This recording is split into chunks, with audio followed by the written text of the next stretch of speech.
मुंबईत विजयी उमेदवारांचा सन्मान, आमदार श्रीकांतजी भारतीय यांच्या हस्ते सत्कार. सोलापूर जिल्ह्यातील स्थानिक स्वराज्य संस्थांच्या निवडणुकांमध्ये उल्लेखनीय विजय मिळवलेल्या पदाधिकाऱ्यांचा मुंबई येथे सन्मानपूर्वक सत्कार करण्यात आला. आमचे आधारस्तंभ, अनाथांचे नाथ, विधान परिषद आमदार श्रीकांतजी भारतीय साहेब व सौ श्रियाताई भारतीय यांच्या हस्ते हा सत्कार सोहळा पार पडला.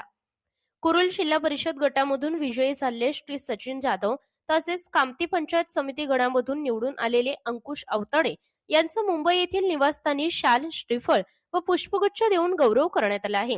यावेळी उपस्थित कार्यकर्त्यांनी उत्साहपूर्ण वातावरणात विजयी प्रतिनिधींचे अभिनंदन केले. राज्याचे मुख्यमंत्री देवेंद्रजी फडणवीस यांच्या मार्गदर्शनाखाली संपूर्ण निवडणूक काळात प्रभावी नियोजन करण्यात आले. निवडणुकीदरम्यान आमदार श्रीकांतजी भारतीय यांनी स्वतः सोलापूर जिल्ह्यात भेट देत दोन्ही निवडणुकांबाबत सविस्तर चर्चा केली. तसेच कार्यकर्त्यांना योग्य दिशा देत मोलाचे मार्गदर्शन केले. राज्याच्या व्यापक दौऱ्यात व्यस्त असतानाही त्यांनी दिलेल्या सहकार्याबद्दल यावेळी मनपूर्वक आभार व्यक्त करण्यात आले. यावेळी बोलताना पदाधिकाऱ्यांनी सांगितले की साहेबांचे नेतृत्व, मार्गदर्शन आणि आशीर्वाद यामुळेच हा विजय शक्य झाला असून आगामी काळात विकास कामांना अधिक गती देण्याचा संकल्प करण्यात आला आहे. सत्कार सोहळा उत्साहपूर्ण वातावरणात पार पडला असून भविष्यातही जनतेच्या सेवेसाठी एकत्रितपणे काम करण्याचा निर्धार व्यक्त करण्यात आला.